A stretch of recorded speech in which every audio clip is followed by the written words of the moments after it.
Welcome to Burn the Ship. This is the podcast where we connect entrepreneurs or professionals that can help you go all in on your business. We talk to people that have walked the walk, talked the talk, been through all the things that we experience as small business owners, come out the other side more knowledgeable with more expertise, more skills. And our goal is to kind of bottle some of those things up and help you learn them so that you can be a more successful business owner. Thank you very much for giving us your time. It means a lot to us, both from myself and the audience, being able to learn from you. Um, it means a lot. So I wanted to say that I appreciate that very much up front. Why don't you go ahead and introduce yourself? Tell us a little bit about your business. Well, thank you very much, first of all, for inviting me on the podcast. I really appreciate that. So, I am Robin Burrill, and I am a registered interior designer here in Texas. And my husband and I, Rob Mathews, own Signature Home Services.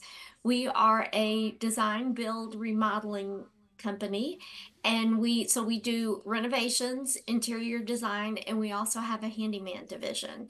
So we can take care of the entire home from top to bottom. So tell me your story, right? Because everybody's kind of got that unique story of how they got into this space. I mean, everybody goes from the one guy with the truck, creating your own business, and it's kind of funny the way the progression goes for everybody's a little bit unique. So tell me a little bit of the background. Tell me a little of your story. So I met my husband over 20 years ago, and I was actually doing commercial design back then. And he was in the residential business, and he had several guys working for him. But he was the guy with the big dually, doing several hundred thousand a year, but the jobs were really small. So when I came on board, the doing several $100,000 a year, if I was going to quit my job, just wasn't going to support the two of us.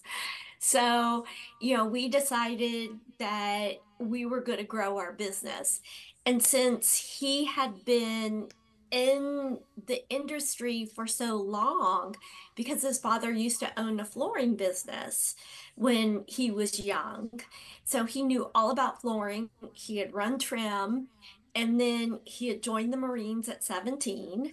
And so when he got out of the Marines, since he was fire crash and rescue when he was in the Marines, when he got out, of course, he went to being a firefighter, paramedic. And what did those guys do? Because we don't pay them enough. So, they work shift work and they're always looking for work. So he went back to what he knew, and that was carpentry skills. And he started doing more and more. And it got to where, when he met me, that he was running his business full time. And then he was also working full time. And I said, okay, something's got to give because you can't have three of us. You can't have a full-time job and your full-time business and full-time me. And so he gave up his full-time job, which at the time he was a nurse in the local children's hospital. So Hmm. he gave up his nursing job and he went full-time into his business. And just in a few short years, we grew his business over $1 million a year. And since then, we really haven't, except for the year that, I should say, the trifecta. Um, we had 3 years in our family where we had major health crises, and those were the only years where we didn't grow every year, by somewhat, in our revenues and our profit. So I always liken it to saying that, you've got your foot on the gas, and then all of a sudden when you push that cruise control button, if you don't get it pushed all the way, then it kind of slowly starts to go down. And that's what happened, is that the gas came off, and we started to decline. So in 2017 we basically put the foot back on the gas pedal, and we took off. And of course 2020 hit, and we just took off from there. So it's been um, quite the ride over the years, and it's been very interesting. And, just like you're talking about the people in your podcast, we went from basically, the guy with his dually and Mhm. running crews to where we are now. And thankfully, we have an awesome team that supports us so we can do what we want to do and what we love. And that's working with fantastic clients and seeing the jobs just turn out fantastically and really getting that wow from our clients when we're done. Yeah, it's not easy. I mean, you're in the industries where there's like the most competition, right? I mean, Yeah. like you said, there's not a huge barrier to entry, especially not in my state in Georgia, where you're not required a contractor's license to do a lot of things. I think Texas is very similar, Yeah. right? So, yeah, you have like maximum level competition. And really, kind of what we've been emphasizing lately on the podcast is something very unique about having conversations outside of like major metro Atlanta, right? So like Metro Atlanta's got like 6 million and some change people. Mhm. And what we hear a lot is like, how fast can I get to my next client? You know, like that's the thing that I'm always practicing and nurturing is like, how fast can I fill the top of the funnel and how fast can I get things to drip out? Because there's so many people, there's so many companies that you have to be able to grab that piece of market share in order to be successful, right? And when you're outside these major metropolitan areas, you know, or you're not in a town that has, 6 million people, the customer experience becomes so much more of the focus because it's like, oh, if Mhm. everybody knows everybody. If I do a bad job for this person, everybody's going to know.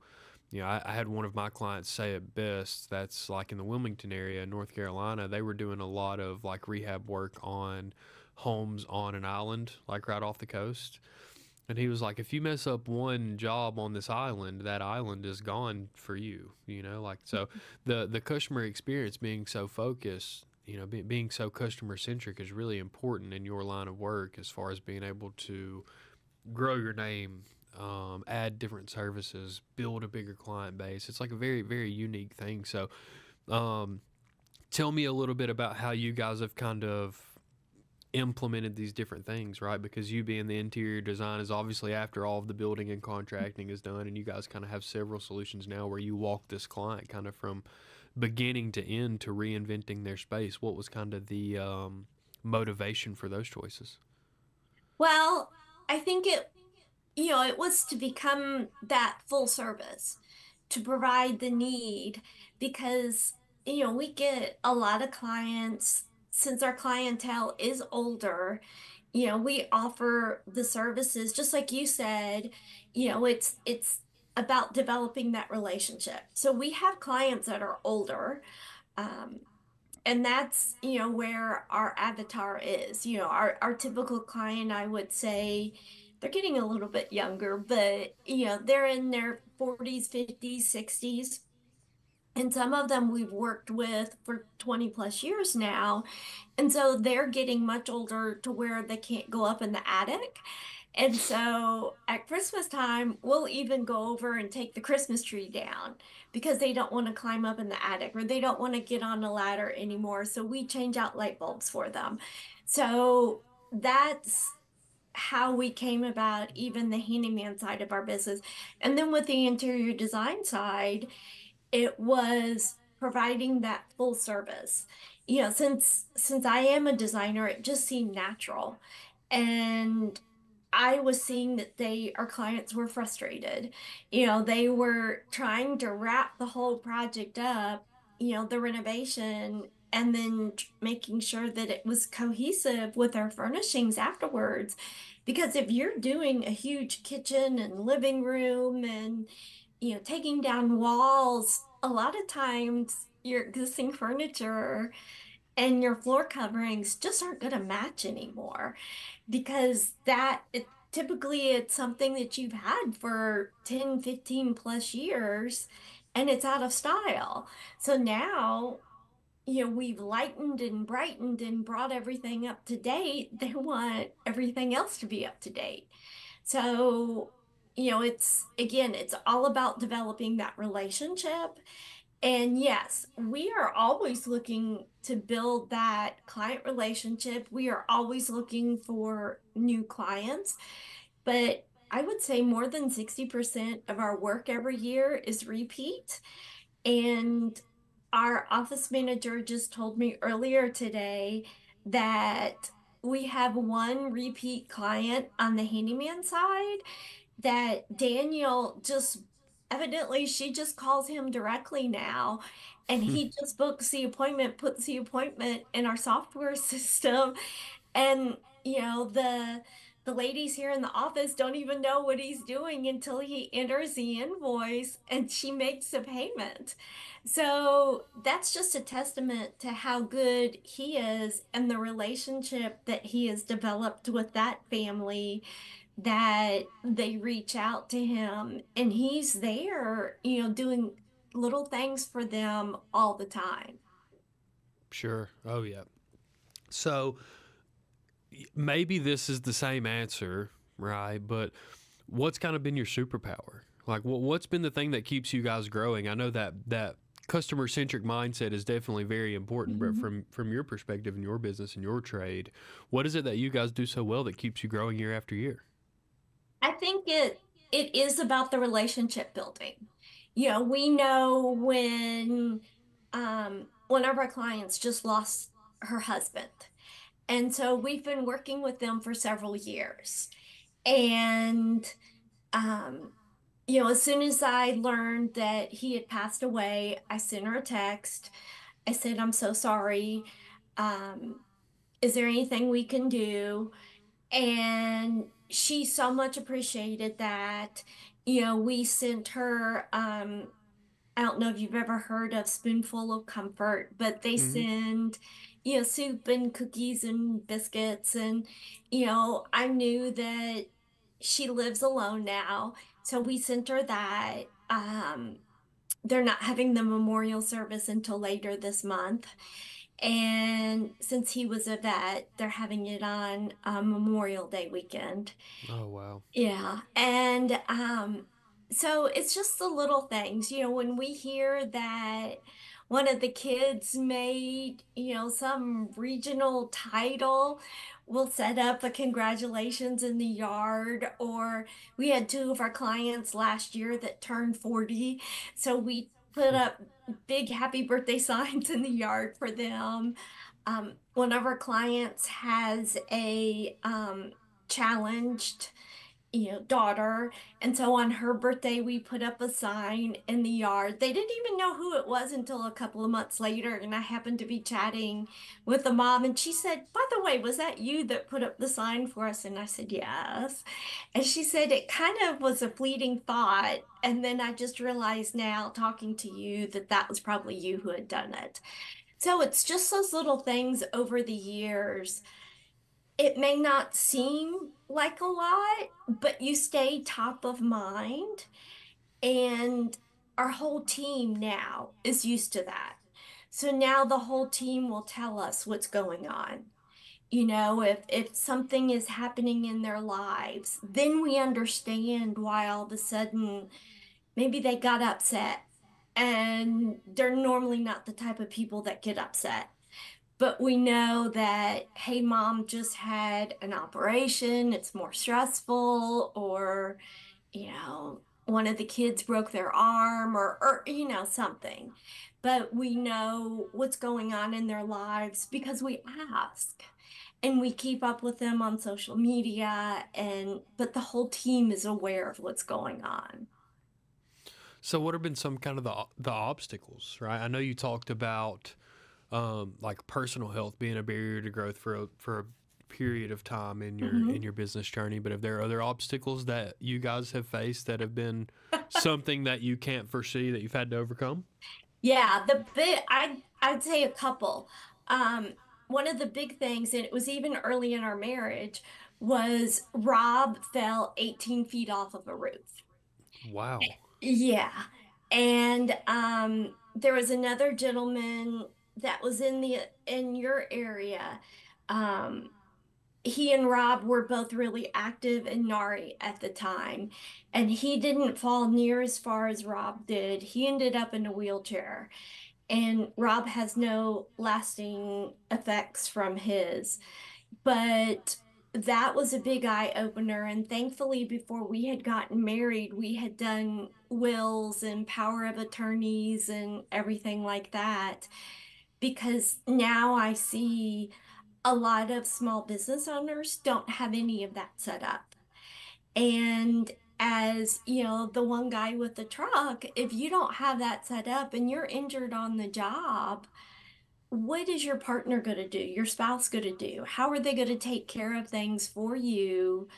Um, or what's going to happen to your kids? And that's one thing that I see. So that was a big eye opener for us. And thankfully, again, we had the team that could step in and really help out. You know, Rob still oversaw things. And matter of fact, the one time he did come on the job site, I thought the guys were going to kill him because he fell down in a trench. And because he'd broken all the bones in his upper body, nobody could help him get up out of it. He had to figure it out on his own. And that was just horrible to watch. But the other time, um, the cancer journey was horrible. Um, you know, but you get through these detours, right? And I think the other time that we've been warned it would happen, but we didn't quite expect it to the extent that it was when we rebranded in 2018. We started again when I said we put the gas back on that pedal. We rebranded in 2017. And when we started changing everything in 2018, pretty much between 2018 and 2019, our entire team turned over. Wow. Yes. And that was, they had always told us when you start growing and really stepping up, your team will either have to grow or they'll leave. And they left. They did not like the changes that we were making. They did not like the changes in us. And that was a shock. So I would say health challenges, accidents, injuries are probably number one. You know, and I would tie that in with having children, right? Sure. The Oh birth yeah. of, yeah, Yeah. I had trust me, I have a little one right now. I have a 7-year-old and a 1-year-old. yeah. So, They're sick nonstop. Yeah. yeah, and our daughter, Rob's daughter is 39. So, she's much older. So when we got married, we were in our late 30s, so we didn't have that to contend with. Um, we just have dogs.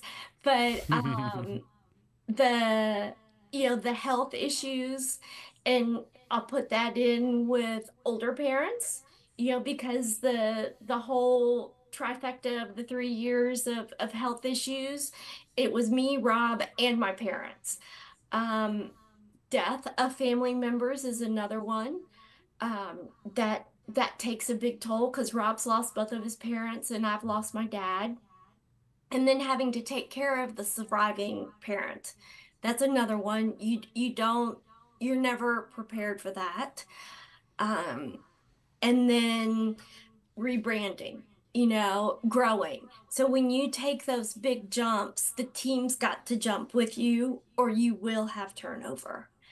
And you've just got to be prepared for that. So I think education and growth is so important in your team. Yeah, absolutely. Well, I'm not sure if people tell you this enough, but I'm proud of you, Oh, right? well, Like thank I'm you very proud of you much. guys. It's difficult, right? Like Oh, it is. my company's a payments company, right? We see the volume that a lot of businesses, thousands of businesses are doing or not doing, right? So Mhm. we know how difficult it is to grow a small business. And when you layer real life challenges on top of those things, it becomes almost impossible, not to do your business, but it becomes almost impossible to focus on your business the way that you need Mhm. to achieve the goals that you set for yourself, right? Mhm. Being able to persist through those things for, almost the better part of a decade is something to be proud of. So pat yourself on the back, Well, thank you. take a second to leisure in what it is that you've made it through because it's Mhm. made you stronger, it's made you smarter, and The experiences that you have are incredibly beneficial to people like myself and people that are getting into the entrepreneur space to know that no matter what it is that you're going through, those things are still possible. Mhm. Um, so tell me this on a brighter note. Mhm. What are some of the things that having your business has allowed you to do both for yourself and within your community? You know, what kind of experiences have you added to yourself? Um, things that align with you and your heart that have been made possible because of your responsibility as a business owner. Well, I think the things that we've been able to do is we've been really active in our industry. So Rob was super active. He was the president of our NARI chapter for several years, and he was super involved with that. He was also super involved in the Remodelers Council. Um, we were the first NARI accredited company here in Texas. And actually am the chair for that committee with Nari. So we both have given a lot to Nari. He used to be on the ethics committee. I was fortunate enough to be elected and ran as the president of the Texas ASID chapter 1 year. I'm also on the board now for our local interior design society. So we just give a lot back to our community, but then we also, when I say our community, our design community, our remodeling community, the kitchen and bath community, but then we get so much back. Because I think when you look at joining those organizations, it's not just about joining. If you don't put into it, you're not going to get back. And so it's the relationships that you build that give you so much back. You may not get, let's say, dollars out of it, but it's the people that you meet.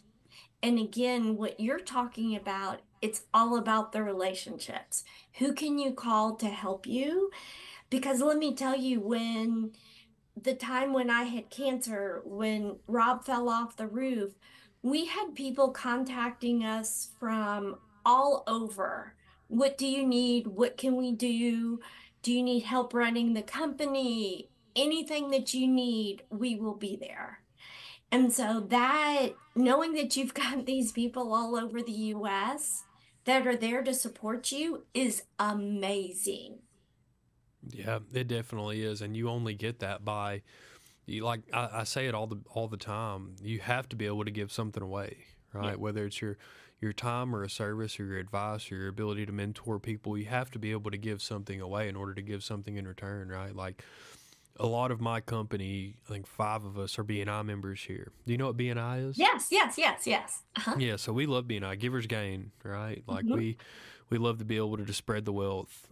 We love to be able to bring value to people as they're beginning their journey, right? Because I know how hard that initial push is, right?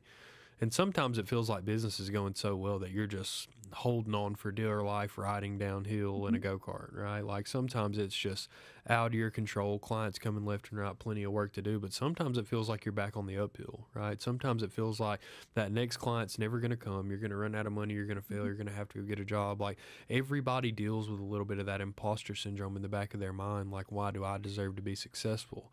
But the best way to combat that is without a doubt is giving to your community unapologetically while expecting nothing in return. So I can relate to that, right? Being able to interact with charities, being able to do this, right? Being able to do the podcast and put that out there into the world as a hope that someone will grab onto this content and realize that they are capable business owners just like all of us regular normal people, right? So and you're a part of that today. So this is Thank another you. one that you get to hang on your hat. It's a very positive thing, right? Entrepreneurship's hard enough. It's doubly hard alone.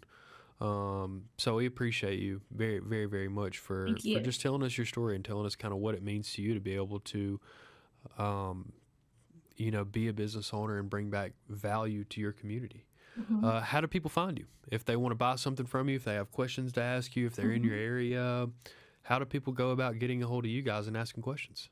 Well, we are, of course, very active on social media. So you can find us at Signature Home Services on Facebook. I'm also on Facebook, Robin Burrill, and also on Instagram. You can follow along with our stories. We post job um, before and afters videos, everything about our projects. Now, I probably on my feeds, you'll probably see a little bit more designer inspired, or you'll see a lot of things about dogs because I also belong to Designers for Dogs, which supports shelters around the country. And because we always want to support our animal community. And so, and then also LinkedIn, and then, our website, signaturehomeservices.com. What kind of dogs do you have? I'm just curious.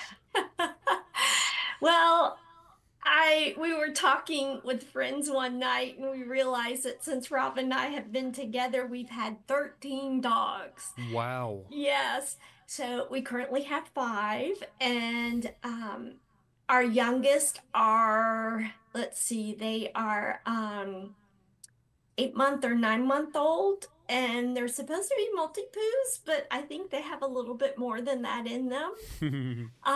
And then we have two boys that are labs, and then we have a 9-year-old multi-poo, and she only weighs about 10 pounds. Mhm. Right.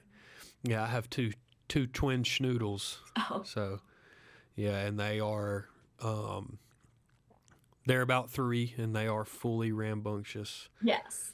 They run a lot. They eat a lot. Um but no, yeah, dogs is a good time too.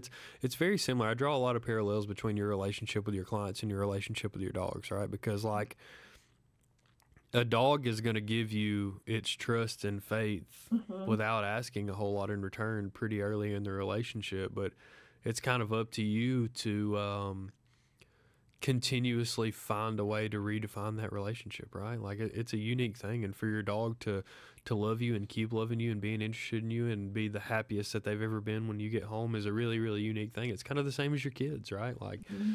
that that time that you spend investing in your relationship with your kids is something that returns itself 100,000 million fold before you ever realize what you've gotten out of being a father, being a mother, being a grandparent. So it's a really really cool thing. It really is. And kind of the way that we always in the podcast here is really talking about kind of the name of the podcast, right? It's called Burn the Ship. Hmm. And what we do is connect entrepreneurs with professionals that can help you go all in on your business. So my question to you is like, I think everybody has that light switch moment where you put that entrepreneur cap on. You're like, okay, I've got to figure this out. I've got to make this work. This is something that I want to do.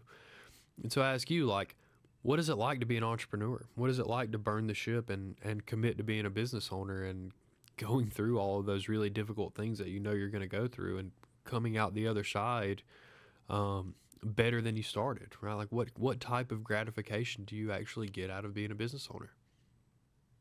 I think it is immense gratification knowing that you're changing lives.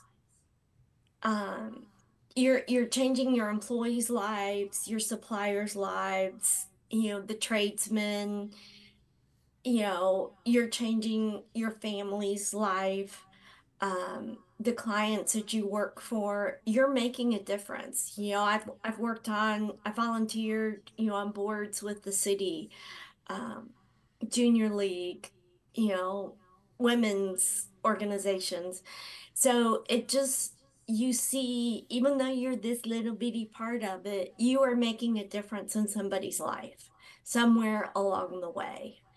And because somebody will hear your podcast and you will make that difference in their life. And it's not easy being an entrepreneur, it is hard. And if somebody comes into it thinking, oh, their boss is doing it, I can do this too. No, it is very, very hard. And you have to realize that I've heard some people talk about work-life balance. Well, I think that as a business owner, you are your work. I am Signature Home Services. So, Yeah. you are your business. So yes. Yeah, you definitely are, and you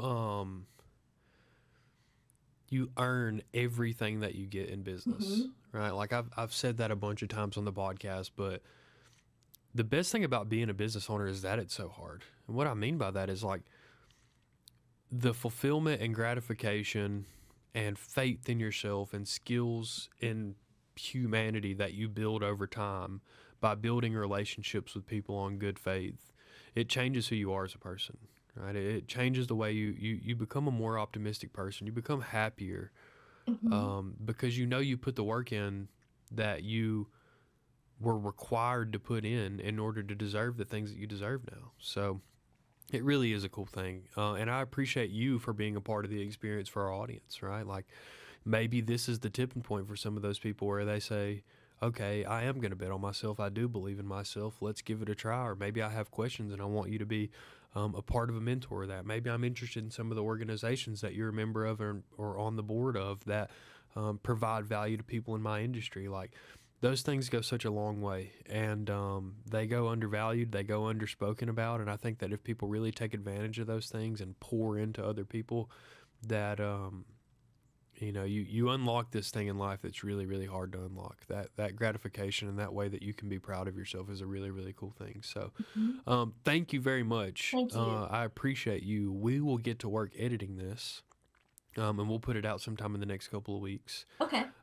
If there's anything that you want to leave the audience with, please, the platform is yours. But I've asked the questions that I wanted to ask. I think we have a pretty good understanding of your story, and I look forward to finding some way to support you guys as well.